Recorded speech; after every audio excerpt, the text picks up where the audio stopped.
a good time. Put a smile on your face, yeah. Can't be Cam and Elation Radio. Even brighten your day and help you through the night. Bringing you good music. Can't be Cam and Elation Radio. And here's your host, Kimmy Kim.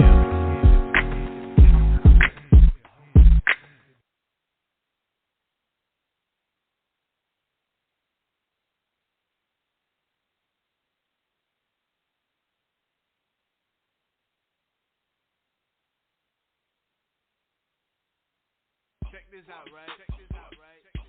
Don't never be ashamed of who you are.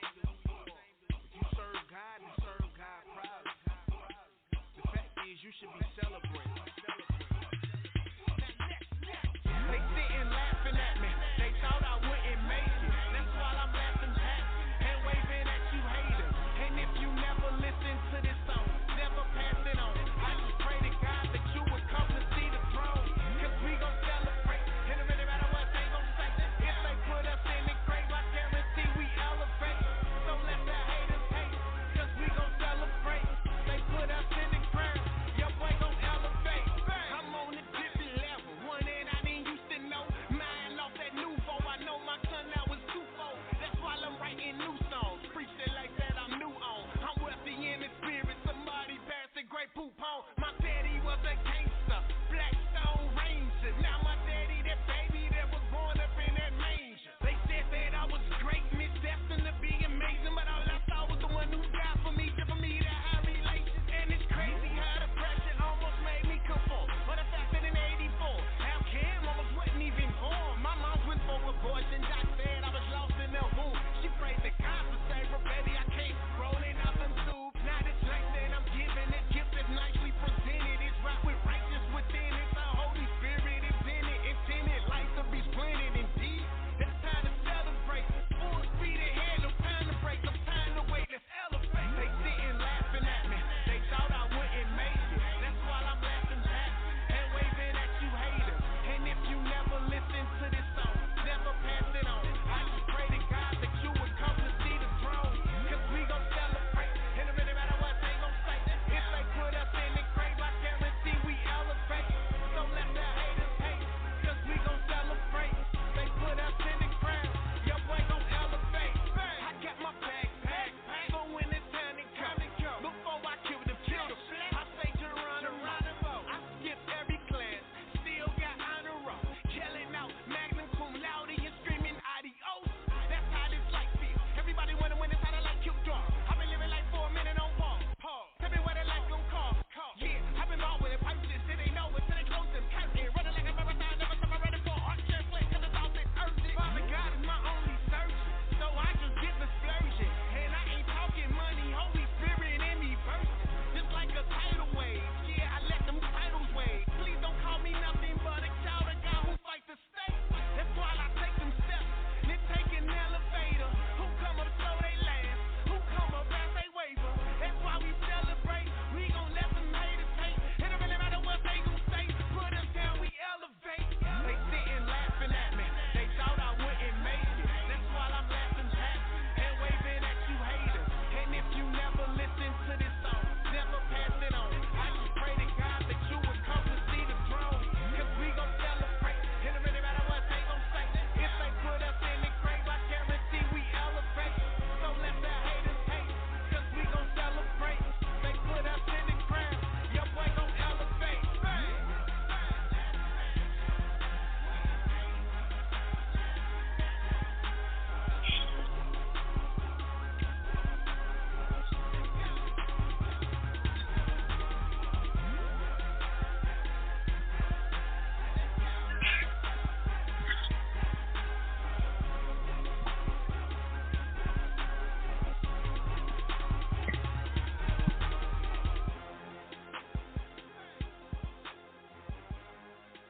Hey, good evening, everybody. Welcome to another Stellar Friday with Minister Sedric on Relentless Pursuit.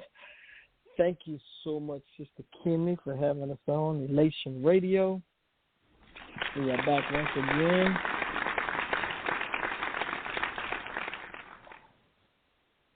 We are back once again. I got to admit, I've been struggling today. Been thinking about a few things, so I guess my hope is that we have a good conversation today. I was struck by Proverbs. I think it's 18:22, where it says, "He who finds a wife finds a good thing." Oh man, I've been thinking about that. Don't ask me why. It's just kind of sort of out of the blue, and I started thinking about being a man in this world, and I meet a lot of people. Like, I've met some people. I just came back from on vacation for a couple of weeks in Dallas, and I've been meeting just a few guys, and we were just chopping it up. And I've met, several guys that I've chopped it up with, but I met these few guys, and we were just chopping it up. And I came up with this thought perspective in our conversation, because the whole topic centered around what they thought, their idea, our ideas, men, our ideas of women and what are wives, and how we treat our wives and things like that. So again, that thought from Proverbs popped up in my head, and I was like, ooh, okay. And so I thought, you know what? Why not have a discussion about that tonight? I thought, you know what? Let's have a discussion. I want to. My final call to those brothers that I was speaking with, and to a number of the gentlemen that I've spoken with, my final call was a simple one. And it was like, I need you to tell me what your perspective is on dating and friendship, right? So tonight, I kind of just want to talk a little bit about that for about an hour. I'll tell you what I think. But before I get started, I want to bring on Jason, make sure he's with us tonight. Yes, sir, I'm here. How are we doing today, man? Oh, I'm hanging in there. I'm trying to I'm a little bit excited tonight. I guess you can tell in my voice. I'm a little bit excited. Had a good day today. I spent a lot of time working on a few things that absolutely have to be taken care of, but I'm doing good. I'm excited. I have no real complaints. Had me a nice big juicy green salad, and I'm feeling good. Feeling pretty good. And so, without further ado, I just wanted to introduce you to what I'm thinking about, what my mind is. And I'm thinking that, I like, you and I have had these discussions before, and my thing is, I've been divorced. Unfortunately, yes, I know some people are going to dog me out, but I've been divorced for, this is 2022. My divorce was finalized in April of 2000. And since April of 2000, I have only had 2 serious relationships where I thought were going to lead to marriage. One I wasn't ready for, so she left. The other, she wasn't ready for it, so she left. So, no big deal, So that's where I've been. But my thing is, I tell everybody this to say this. And talking to a lot of the brothers, I kind of felt myself being frustrated. I was frustrated with, how do I say it? I was frustrated with situations. Me, myself, part of me is frustrated with saying, okay, I'm all alone again. What am I doing wrong, right? I was frustrated with, I just can't find a woman that's the right type. I was frustrated with all these things, right? I found that was my underlying emotion, even though on the outside, all they got was, they got the very calm, the very even-keeled guy who was just kind of, And so one of the things I want to talk about, again, we started out by just saying I wanted the brothers to just kind of talk, and they talked. They gave me a lot of food for thought. But Jess, I just want to start it out. I want to start out with you, man. Like before we get started into any direct topics, what do you think about dating and friendships in our Christian world? How we are to do it as men? Well, my stance on dating. Friendships. I don't know if we are taught in our culture to be friends with the opposite sex, right? Unfortunately, if you look at, what we're taught as young men and you see on TV, we're almost taught to see women as conquest, something to be conquered, something to be taken. And when you try to enter a friendship or a platonic relationship, that programming doesn't really go away. And I know everybody argues with me, I've got this many guy friends, but I'll tell you, it's a situation where I think in the back of their minds, that programming is still there. And if that opportunity presents itself, they'll take advantage of that opportunity, So when we talk about friendship between the opposite sex, like I said, I don't think that's something that happens or can happen successfully. So because this is one of the things that I was frustrated about with the brothers I was talking to, because I see that as, wow, I see that as totally the opposite, right? Okay, now I'm not trying to put you on Front Street. We're just sharing some ideas here, right? So you say your belief is that men and women cannot be friends, cannot be platonic friends, right? Right? Have you ever had a woman, had a female that was a friend who was a platonic friend? There was no physical attraction. There was none of that. It was just y'all were friends. You thought of her just like one of the guys. You never had a friend like that? I thought I had a friend like that until one night when I had too many adult beverages and an opportunity to change that relationship came up, and she pounced on it. And I'm like, where's this coming from? But that wasn't you. That was her.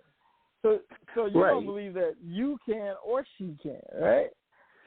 I believe that between one of the two involved, it's not platonic. Yeah. I believe that somebody's going to fall to that programming, right? I believe that I can have the most innocent position with a female and be like, no, you're like one of my homeboys and this and that, but that programming in her may come up, and then vice versa. A girl can be like, oh, he's just my friend, that's my homeboy, but in the back of my mind, I'm like, just give me a chance. Just give me an opportunity. Okay. So that whole friend, because I think it's funny, and I'm laughing not because I think it's stupid. I'm laughing because it's funny to me, because I can tell you, growing up as a kid, in our junior high and our high school years, like most of the people I spent time with were girls, right? Were female, and it was platonic. Did I find them physically attractive? Some of them. But maybe in the back of my mind, there were some of them maybe I wanted to take out, but I never crossed the line, and they never crossed the line with me. Now, we're talking about kids. We're going preteen to teenage years, but even in high school, when when our hormones are just raging out of control, right? By the time you get through sophomore year, you're like, woo, you don't even know who you are. Junior year come around and lost your mind, and then we finally get to rein it in just a little bit around senior year, but then we hit 19, 20, 21, we lost out. So I had female friends through most of those years that I never did anything. But here's the reason why I think that you feel the way you feel, and you can correct me if I'm wrong, but this is what I got from my conversations with the other guys, is that I feel like that I feel like as men we don't understand that women get frustrated because we as men, we don't know what they need or what they want. We think we do, but we don't spend that time to truly know. And then I think, on the other hand, when you look at the women, I think that they're frustrated because we as men, We don't take the initiative anymore. Like, we don't lead. And whether it be a platonic friendship or whether it be a relationship. Now, I want to kind of focus a little bit more on dating because, well, that's kind of where all of the conversations I had led to. And so I think sometimes the woman wants a man to take initiative, you know, and I think that when we think about a Christ-centered relationship or a woman who's centered on Christ, right? I think we spend, man, I know I'm gonna get beat up for this one, but I think that we stop believing that God assigned a role for both the man and the woman. Does that make sense? So I think sometimes the Christian woman is just frustrated because the man abandons that role that God established. Now, I'm just saying, I just believe that sometimes that's what happens. What were you about to say? I think when you talk about the role that we've established and God's established, I think in my dating life, I felt so much frustration, and women share their frustration with, you know, like you said, men. And, you know, he can't lead, he can't do this, he can't do that. And what I come to find out, and this is what I tell them, I can lead if you can follow. And part of the issue isn't the leadership. You know, there is a lot to be said there. I think and some of the issue is the following. And I tell every woman, like, being a woman, if you're dating the right way, following the biblical principle of dating, where you're supposed to submit your life to the leadership of the man, allow him to lead, to be the head of the household, that's a dangerous situation to be in, right? Because if this dude is selfish, self-centered, irresponsible, right, and you're now supposed to turn over leadership to that person, that's a scary place to be in. Okay. Before we even get there, I talked about having friendships with young ladies from my preteen years up until current day, and one of the things I think to get to the type of relationship you're talking about, what's the first thing that we have to do as men? What do you think now, again, I'm talking a God-centered relationship. I'm talking about two people who believe in the Word of God, two people who study the Word of God, maybe even together. I ain't just talking about people who go to church just for the sake of going to church. I ain't just talking about people who read the Word, but they refuse to put it in true practice.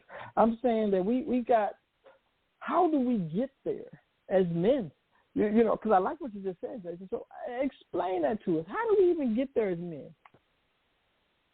Well, I think for a man, we've got to, prepare ourselves for that. And I think we've got two really good examples of preparing yourself for the woman or that bride that God gives you, right? You know, you've got Adam, the first human, and then the last Adam, which is Christ. And you see their preparation was something that's a little bit different, right? I think in both you saw a love for God and an appreciation for the things that God has given them, and a understanding of, hey, this is my role and this is how I live out that role, right? So let's jump into that role thing. But let's jump into that role thing. I don't want to bypass that. So this role thing, how do we even get to this establishment? How do you tell a woman, hey, okay, we got roles here? You just met her. You met her. Y'all been friends for a while. Y'all both been chopping it up, talking about the Bible and all these great things. How do you, what do you do as a man to how did you say it, prepare yourself? What do you really do? What is preparation? Right. So just kind of going back to the role, we have to understand what that role is. And, and in my head, it's real simple. My role is to be a shepherd, right? And what I'm supposed to do is shepherd the people, places, and things that God's given me to further his kingdom agenda. And that's really, that's what my role is, right? Now, how I execute that role, it will vary between the individuals I'm dealing with, the circumstances and situation, but that is my role. So when we talk about preparation, the first thing to do is understanding what is my role, right? What am I supposed to do? Being a man doesn't mean that I'm. People think being a man means that I'm in charge, and you are responsible. Like we always say, not at fault, but always responsible. But that doesn't mean that every decision you have to be yours, right? If my wife is better at, making decisions when it comes to paying the bill, hey, you pay the bills, right? I don't have to. Being a man doesn't mean that I have to have these control over these certain areas. Being a man doesn't mean it's not really about control. It's about understanding what do I need to do, what kind of environment do I have to create, how do I need to create a space where these people, these resources, whatever God has placed in my care, that I'm creating an environment that thing can grow and become the best thing that God calls for it to be. So I think that's the first thing we have to understand. What is that role? So I think you posed this question to me before. You basically said, I think I was talking to you before about somebody I wasn't compatible with, but you asked me if I was, and I don't remember exactly how you put it, but basically you said, am I the type of guy, how did you put it? Am I the type of guy that I would want to be with, or something to that effect? And I think you're right. You started off by talking about being prepared, and I think the biggest mistake we make as men, because we're single, like I've gone through 2 failed relationships, right, that I felt that could have led to marriage.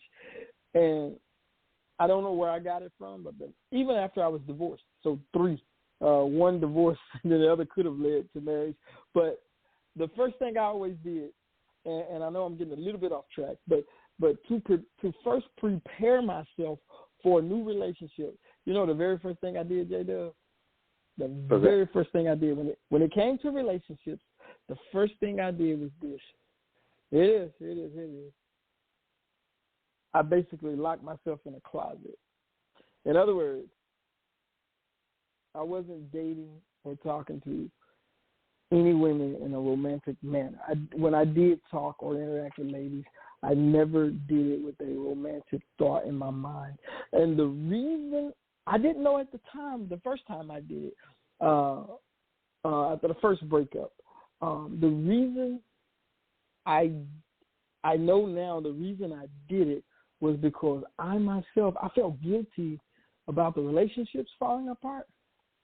And so I wanted to first concentrate on being the right man, being the right person that someone else would choose, as opposed to just going out and trying to find the right person that I needed in that moment. Does that make sense?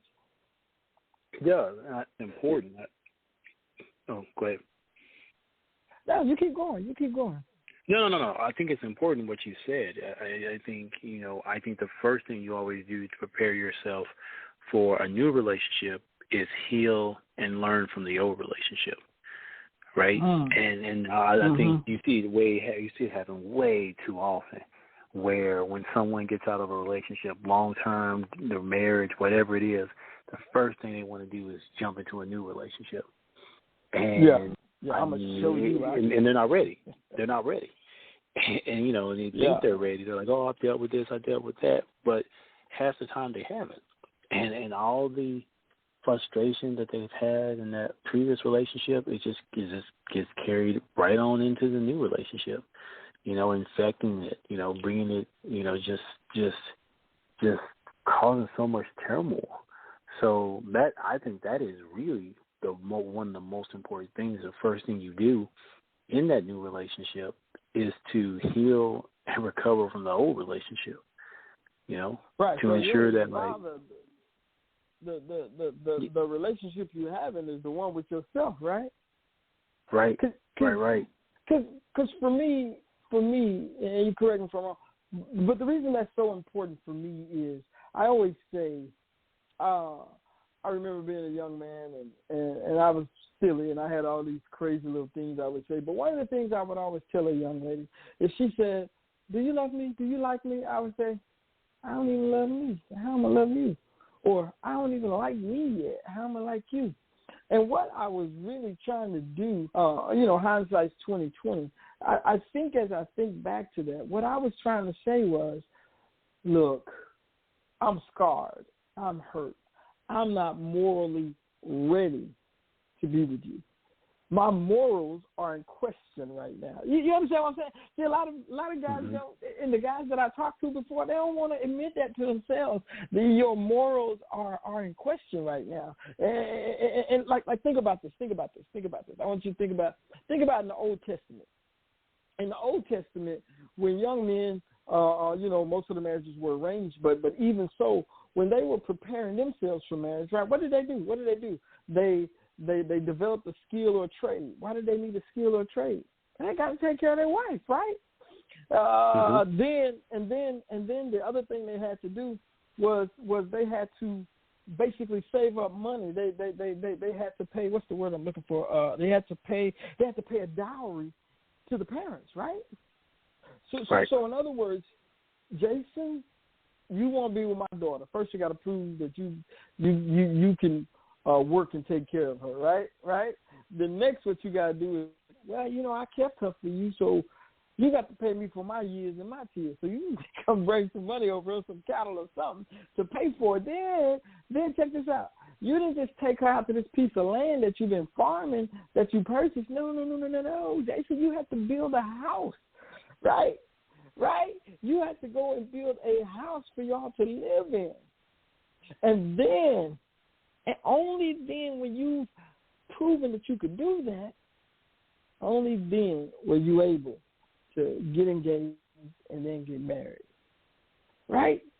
I think the problem that we have, and the reason it's important for us to prepare ourselves morally, and not so much of traditionalism, but let's go with, if we're going with traditionalism, let's go with what the Bible talks about. I know times have changed, but I think that what we have to do and what this will teach us is commitment. See, a lot of times the reason our divorce rate, even amongst Christians, is 50% or more today is because there's no real commitment. Why? Because we don't practice commitment. You know what I'm saying? We don't practice just staying there. And I think that when we get ourselves practiced in that area, now we can start working on our morals and our values and know and understand why we want to be with this person. Does that make sense? Does that make sense at all? It does. It does. And, when you talk about morality, I think, central to that is what's right and what's wrong. And I think there's a central theme that's going to come out as we talk about the various areas. But, when you talk about what's right and what's wrong, there has to be about not what's right for me, but what's right for us, right? One of the things I always say is we got to think about the us. Because, unfortunately, we convince ourselves to think like, hey, what's best for me is what's best for this relationship. But that's not always the case, right? And when you talk about, like, that morality piece, the difference between right and wrong, it's I think part of that is beyond just the big things. I don't think we should steal, or I don't think, we should be doing these illegal activities. But, what's the right thing to do in a sense of, from a sense of righteousness? Right. Okay. So as a young man, you're talking. Let's say you're talking to a young man because you mentor young men, and he's a Christian. Let's just say he's a Christian, or one of the young Christian men in your church. You're talking to him, and let's just say he meets a woman. Let's just say he's of age to get married. Like, when we're talking about morals here, what advice would you give him about the TV shows, the different conversations that, in the Christian world, and in this world, period, there's always a underlying topic. No matter what we talk about, there's an underpinning, I guess the word is subculture. It always comes up, and I'm just going to give it to you, but how do you tell a young man to beware of this? I'm going to give it to you is the in the 1980s, they just flat out said it. They said sex sells. So everything we talk about today, can be linked to some form of sexuality. How do you, because when we talk about morals, that's one of the things we really have to concentrate on, is that, because that, man, the enemy has used that weapon to perfection, and we fall for it every time. You know, yeah, so I think, so what advice? What I would tell everybody is you've got to set a standard, right? Now, I'll tell you the best standard is the standard God sets for us, right? And there's nothing better than that. But if you're not a practicing Christian, then you've got to set a standard of, when you talk about morality, it's sexual, right? What's allowed and what's not allowed, right? And it has to be something that you've got to align yourself with. You know, I've seen too many women, you know, date guys who believe, like, hey, it's okay for me and my wife to be in a strip club, right? And in their hearts, they're like, no, I don't really like to do this, but if that's what he wants to do, I want to do. And here they are, they're in the strip club together, and she just, you know, she ain't feeling a certain way about it. And then later on in life, later on in the relationship, even after marriage, it fails because they weren't aligned. Yeah. But why do you think it's important for us to protect ourselves against immoral, sexually explicit objects in our lives? Why is that? Because see, the thing is, for me, and what I would say is this. What I would say is this: is that it's a gateway. It's kind of like they always call alcohol the gateway drug. It always leads you to other drugs, right? When you can't get that same high from drinking, or maybe you get sick. I don't know. But that's what. If we don't go into relationships with the right mindset, it leads us down a dark road. What's the other big thing that we have problems with in our marriages today that causes huge problems? I think I think the first biggest reason for divorce is infidelity, right? So what's the number two one? It's gonna take now, mind you, we're talking about preparing yourselves as men. Let's prepare ourselves. So we're covering our conversation. We want to get to know ourselves. We want to understand ourselves, and we want to get to a place where we're studying the Word of God so that we can lead that woman. And then, you know, one of the things we have to do when we're doing that, we have to just kind of draw that line in the sand for our morality. We've got to, like today, our Christian heritage is being hijacked by these fools out here. They will do anything to be in power or anything to get what they want. And then they always run up and say, I'm a Christian. Just because you claim to be a Christian, you ain't a Christian. Are you following Christ? Right? Because from what I understand, that's what being a Christian is. So another thing I think that as men, we got to work on this one situation called our finances. Am I right? Oh yeah. I think, you know, if you look at Adam, what he did, he had a job. Yeah. Right? I mean, at the end of the day, Adam had a job. Right? God said, hey, your job is to attend to this, and Adam did his job. And one of the things, as a young man, I always tell him, like, hey, I'm trying to date this woman. I'm like, well, you need to get a job first. Right? You know, that's got to be a given, right? Because what kind of woman can you date if you can't even have a job, you know, and do your duty, right? And I think that goes to create how God created men, right? He created Adam to oversee, to harvest, to work, right? And I think that's in the heart of every man is that workmanship. So when you talk about finances, I think the first thing is, man, you've got to have a job, you know, and you've got to be able to have some type of revenue-generating activity. And that revenue-generating activity has to be a legal one, right? You know, if you're out there, you know, doing all kinds of illegal activity and you feel like you're making that money, like, why would you bring someone else into that, right? Why would you bring someone else into that lifestyle?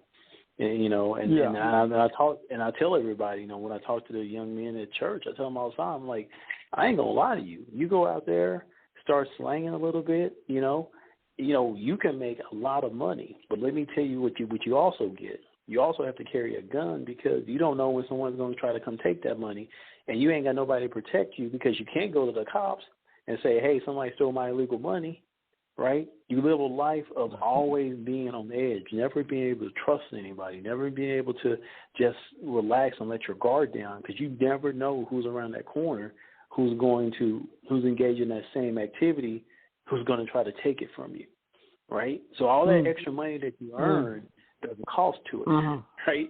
And you got to be able to weigh that cost. And, you know, and those are the conversations you have. But financially, it is about, you know, getting yourself ready and prepared, having that job, and then being able to manage that money, right? You don't want to be that person who, when I get that paycheck on Friday, I'm over here looking for a payday loan on Tuesday. Man, manage your money. Work within your means. You know, How many brothers you know like that now? How many brothers Too many. Like that now? They're going to get a payday. A payday loan, for real? I mean, you know, we all run into tough times, but even with that, one of the things that we got to keep, as you talk to them about that, we got to keep reiterating to them, quit focusing on what you don't have, right? Quit focusing on what you can't do. Focus on what you can do, right? How many, I know I'm not trying to be funny, Jason, but how many times have you ever been told you have potential as far as a relationship is concerned by a woman? How many times, have you ever been told that? Told what again? That you have potential. Potential, oh yeah. Yeah, I've been told that once or twice, and I was flat broke as a joke. I'll admit it, I was broke as a joke, but you know what? That gave me hope. Because and the reason I bring that point up is this right here, is just because financially you're not where you want to be does not mean you don't bring something to the table. And think about this. We talked about morals before this. If your morals are in the right place, you met a God-fearing young lady, you want to take care of her, but just because you're out of work, just because you're underemployed, doesn't mean you can't build a friendship first and relationship second. By the time you get to relationship, you probably done rebounded. You know what I mean? You probably rebounded, got a better paying job, or if you like me, you got 2 jobs. So either way, you ain't got a lot of time, but you got, you know, you feel comfortable in your finances. You can do what you need to do, and it's not for an eternity. It's just for the short term. And I think that once we, as men, we understand how to be prepared financially for relationship, and by relationship, I'm talking about marriage. I'm talking long term. You know, man, hey, look, if we can keep ourselves sexually pure in a marriage or in a relationship and financially stable, man, we got half the battle won. Don't you think? I do, but I do caution sometimes, right? I think, go ahead. You know, I've met so many just well-intentioned young men, and when they think about financial stability, they've got this ideal in their head that doesn't match their circumstance and situation, right? I tell every girl I date, hey, look, it's real simple. If you don't want to work, you don't have to work. But just understand this, where God has placed me right now in my life, financially, this is the lifestyle you can have, right? Now, that's that wisdom. God honors that wisdom. Go ahead. You know, if you're not okay with that lifestyle, well, then that's I guess it ain't meant to be.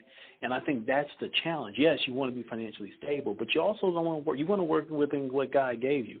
Not everybody is supposed to be a CEO making 7 figures. Not everybody's supposed to make 6 figures. There are garbage men out there. There are people making minimum wage out there, right? And, you know, and if that's where God has placed you, I think, you know, if you're working where God has placed you, the money's going to make itself work, right? And really? As we talk about preparation, I think that's another part of that preparation is like when you think about that financial preparation, you got to balance that with it. Okay, God, I know I would love to go out there and make, you know, $250,000 every year, you know, the high 6 figures. Yeah, I'd love to have a job like that. But is that what God wants from me? And if it is, then I trust him to get me there. And if it's not, then I find contentment where I am and don't let anybody take you out of that.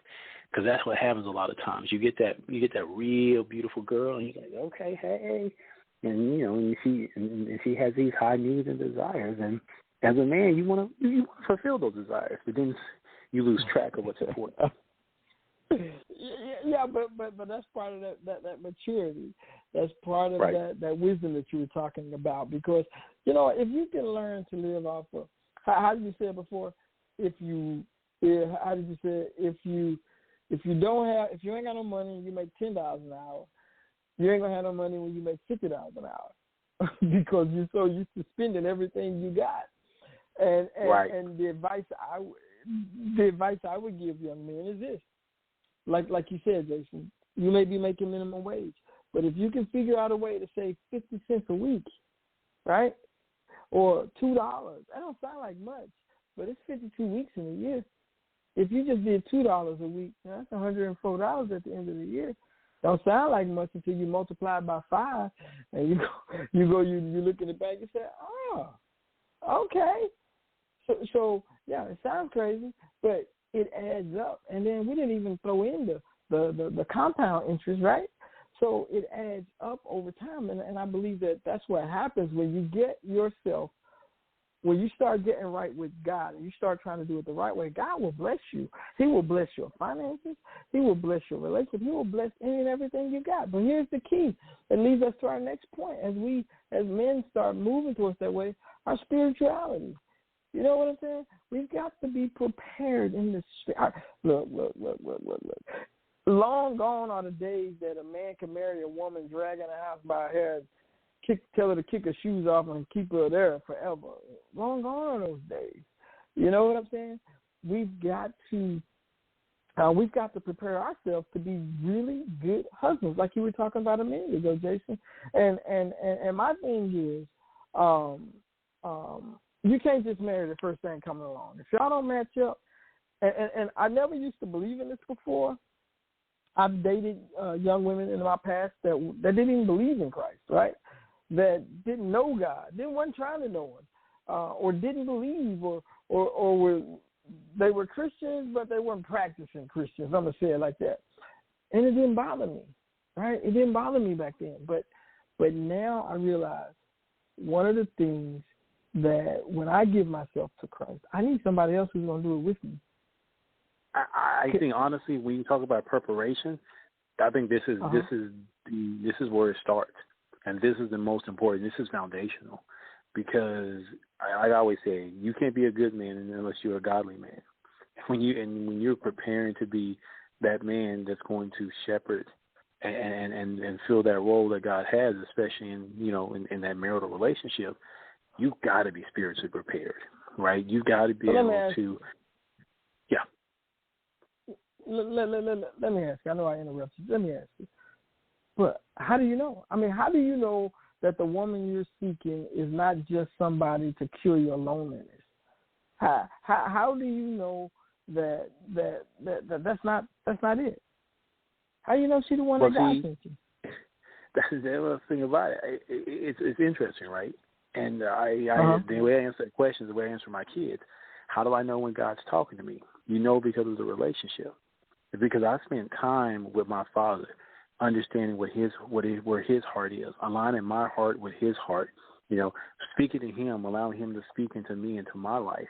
So when I have this circumstance, when I meet this young woman, I'm already talking to Daddy, and Daddy's telling me, nah, that ain't for you, or that's the one, right? So when you talk about spiritual preparation, I think spiritual preparation is, and we alluded to it at first, is that time with you and yourself and God. And really strengthening that, so that when you're out there and you're walking out and you're having to make decisions and you're having to lead and you're having to, serve that role that God's placed you in, you're fully prepared for it, right? You've got a relationship with the Father that when it comes down to make a decision, you can make that decision. And even if the wife doesn't like it, even if she thinks, oh, no, I don't want to do this, even if she gives you any type of resistance and rebellion, like, I'm going to stand strong in what I do because God's going to take care of it from that point on. So for me, the spiritual preparation is the key, right? And that means, let's talk about that.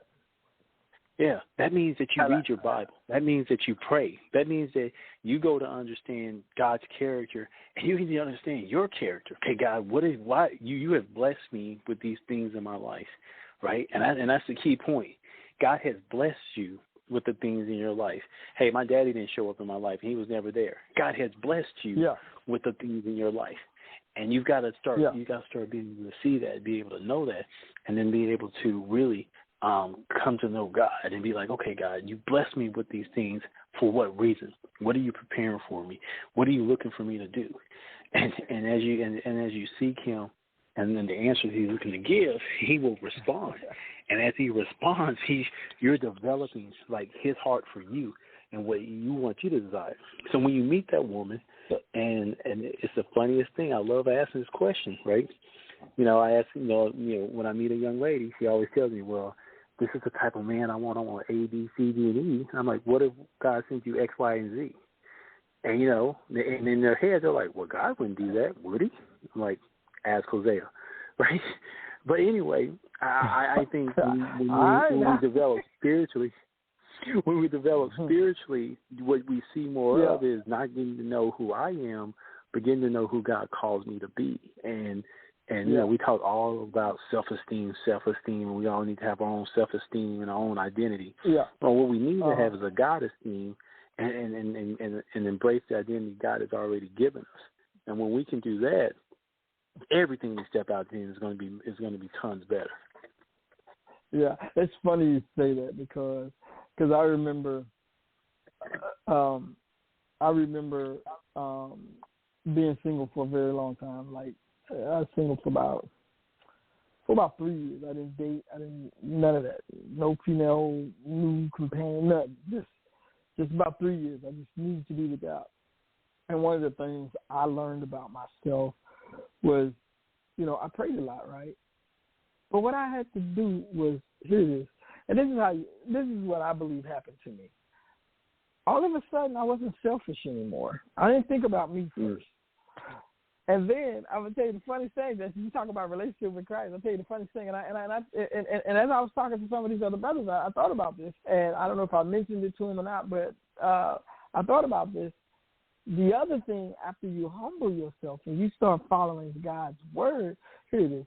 The other thing you have to do is you have to follow God's lead, right?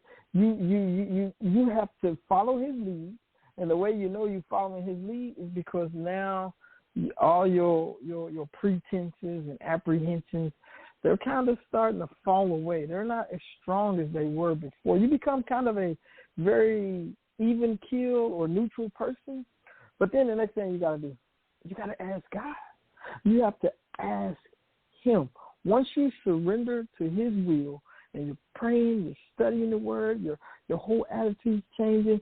I think a lot of times we don't get the woman that we want or the woman that God has for us because we don't ask, or shall I say it takes a lot longer, is we don't ask for her.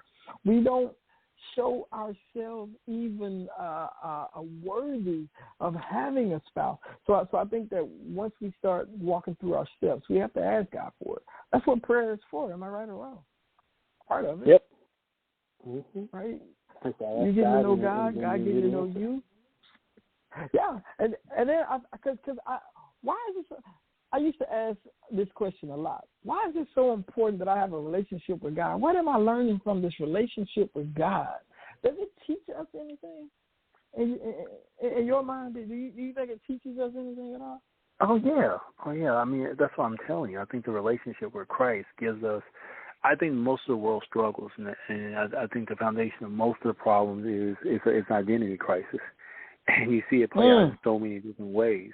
That really easy. The young man who thinks he's a woman, but it also plays out that man who thinks that, I have to go make six figure to be attractive, to get the woman I want. That woman who thinks that, hey, I got to dress scandalously to catch the man that I want, for men to notice me. It's an identity crisis, and we all struggle with that identity crisis.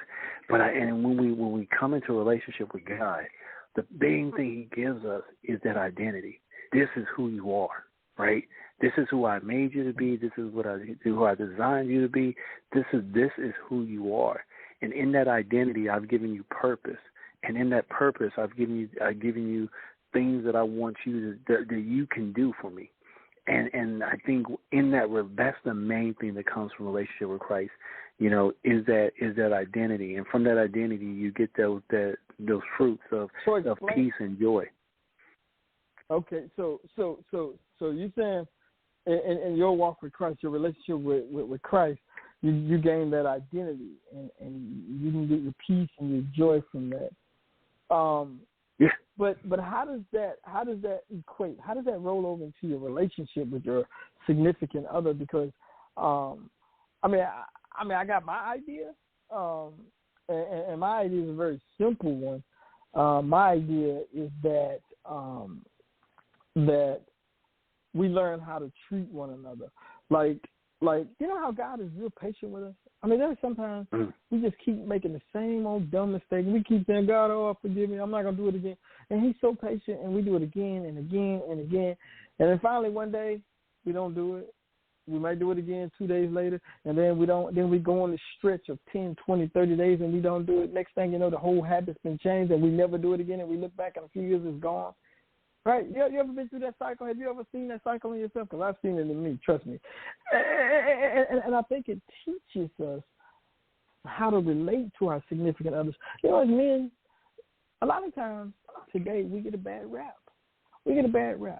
Like I've talked to ladies and, friends.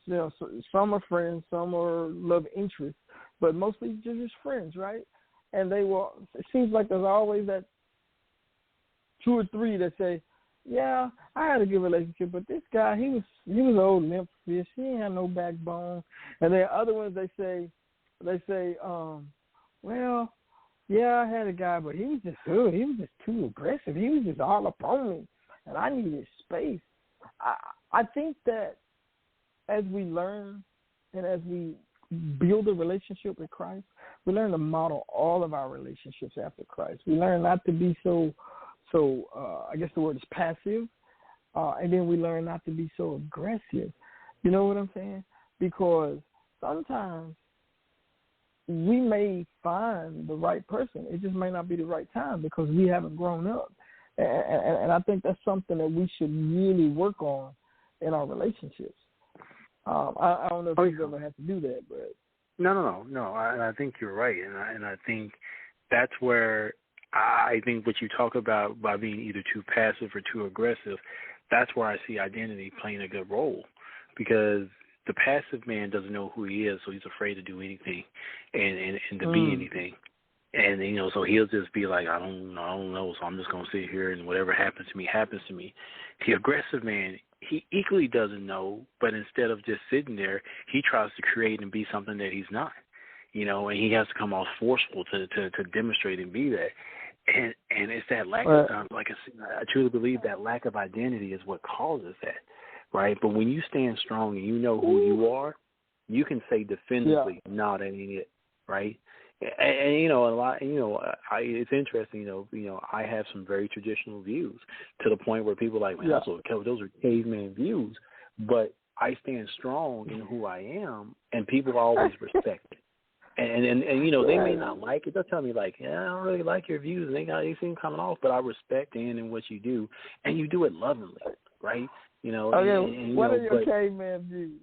What are your caveman? You can't just run past that, and I'm not going to ask. What are your caveman views? I mean, honestly, one of the things I always say, I believe that a woman needs a man not to be fulfilled, but that helpmate role is where a woman is at her best, right? Where she is operating as a helpmate to a man. Now, that doesn't mean that she has to do less or be subservient.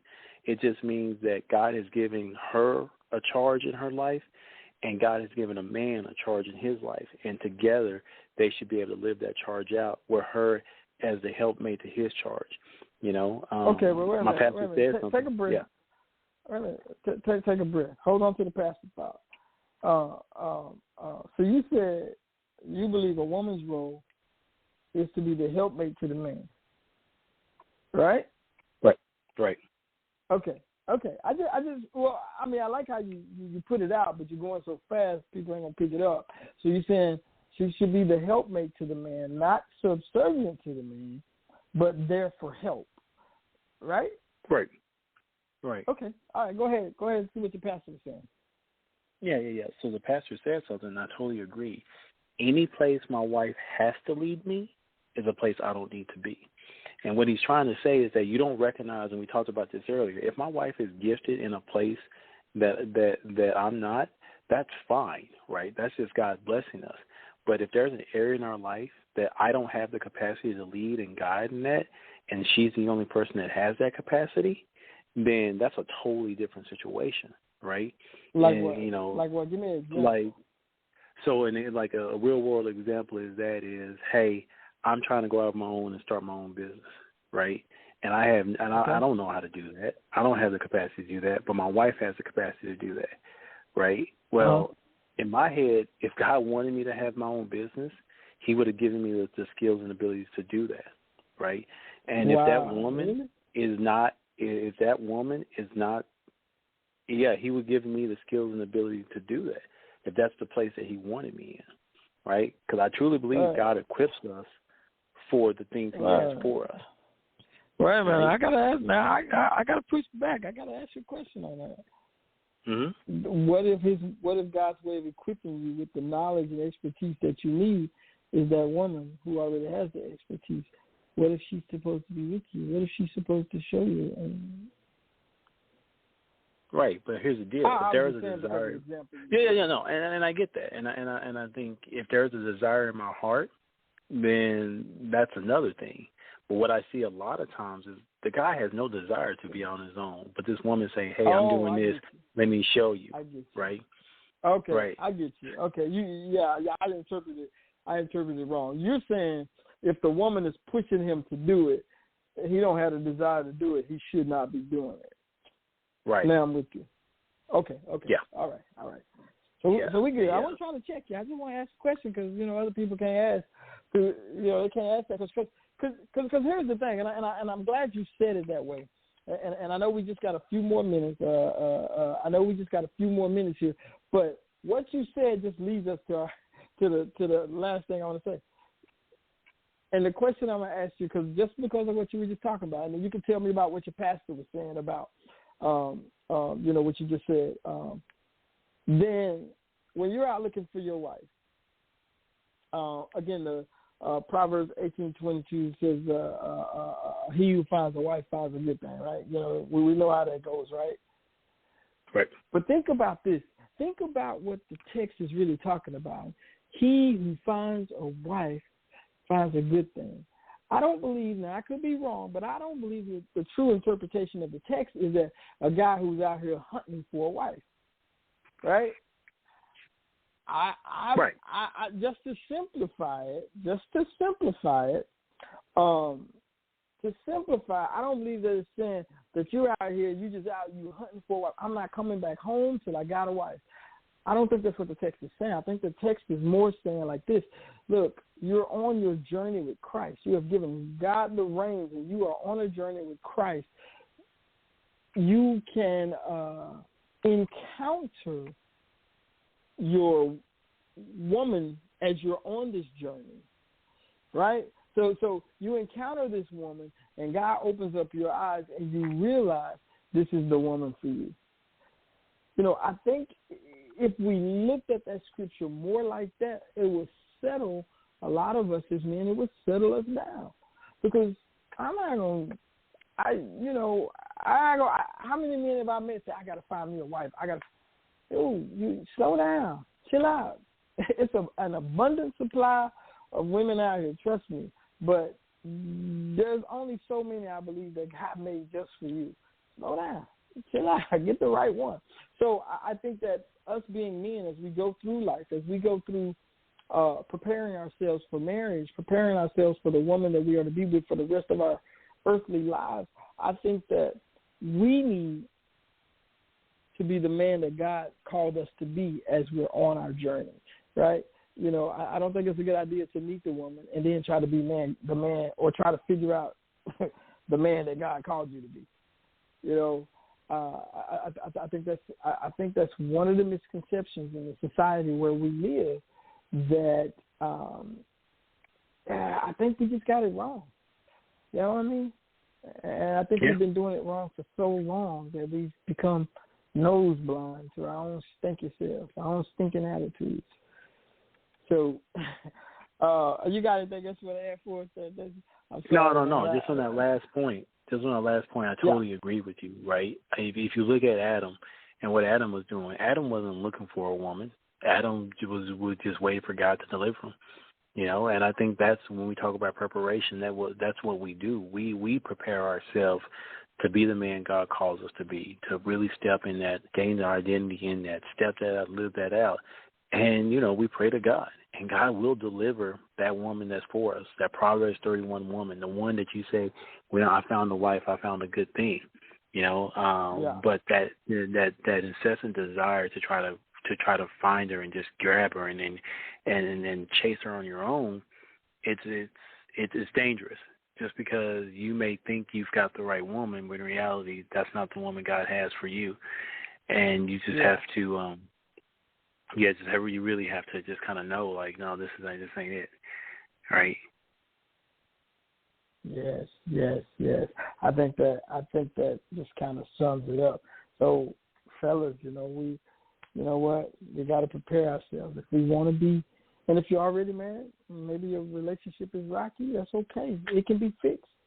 We submit ourselves to God, right? And we start to live the way God wants us to live, and not the way man say we should live or the way we want us to live. And we really, truly put forth some real effort. I'm telling you, as we go along our journeys, God will send us the blessings that he wants us to have. He knows what you need better than you. Okay, you don't even know what you need. You think you need a new car, and what God is saying, you don't need a new car. You need to change your attitude, right? You say, I don't make enough money to buy this house, and God is saying to you, if you stop wasting and start saving, you can have that house. You think that you want the most beautiful girl in your eyes, but God will send you a woman who maybe isn't the most beautiful woman in your eyes, but her heart is the most beautiful heart you've ever seen. I'm telling you, that's how God works. He brings us what we need when we need it. But I can tell you as a man, a lot of times that need was met when I least expected it, right? I'm telling you, God finds it. He can lead you to some water, but what you really wanted, right? You said you wanted a drink and you was thirsty. You was thinking about a soda. You was thinking about some alcohol. God sent you to some water, and it wasn't just any water. Y'all know how that water tastes when you had the right amount of lemon in it, and it just does something to you. It's ice and chilled and it's cold. It's exactly what your body needs. That's what God does for us. So with that being said, Brother Jason, I want to thank you again tonight. Thank everybody else on this night. Y'all know it. I couldn't believe it, but tonight is Friday the 13th. Good thing that I ain't superstitious, right? I remember the movie Friday the 13th. So May 13th, 2022. That being said, Sister Kim, go ahead and cue up our music. And I just want to say, y'all know what we say at this time. Find something you love, chase it, embrace it, and that is your relentless pursuit. This is Minister Sedric and Jason wishing you a wonderful weekend. God bless you.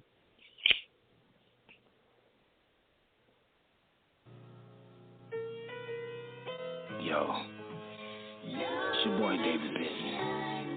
I'm going beyond the fence. You know, when I was a child, I thought as a child. I spoke as a child, and I understood as a child, you know what I mean? But when I became a man, I put away childish things. Yeah, I went from a male to a mentor. Good guy gone bad, I was never bad. Just hustling and grinding for what I never had. Sassy soul in my first pack, I never looked back. Baking soda and water, show me how to cook crack. Hennessy and weed, chillin' with the hood rats. Had to chill, ecstasy pills, all in my book bag, look. I did what I did as a kid, so stand down. Got caught with my pants down. Now I'm a man now. Nobody fronted me. Never asked for handouts. I was low key. Never had to stand out. School of hard knocks. Never been the class clown. Just part of my background. I'm talking the facts now. People know me. Considered as an OG. Emotions won't control me. Immaturity don't provoke me. Look, because of the old me, I owe me. Troy G, JT, Big Brad was there. Took a soul me. Yeah.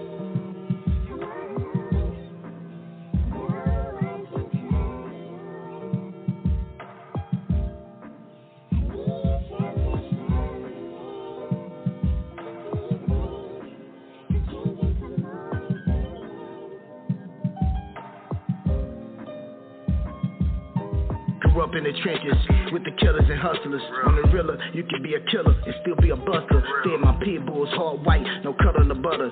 Turned against me undercover, now my kids gotta suffer. 10 of life, what conspiracy, no justice at all. They gave me 15 years, a homie claim he ain't mumble it all. I touched down, they realized I didn't fumble the ball. Staggered a little bit because of the fall. I didn't stumble and fall. Kept my head up, educated myself.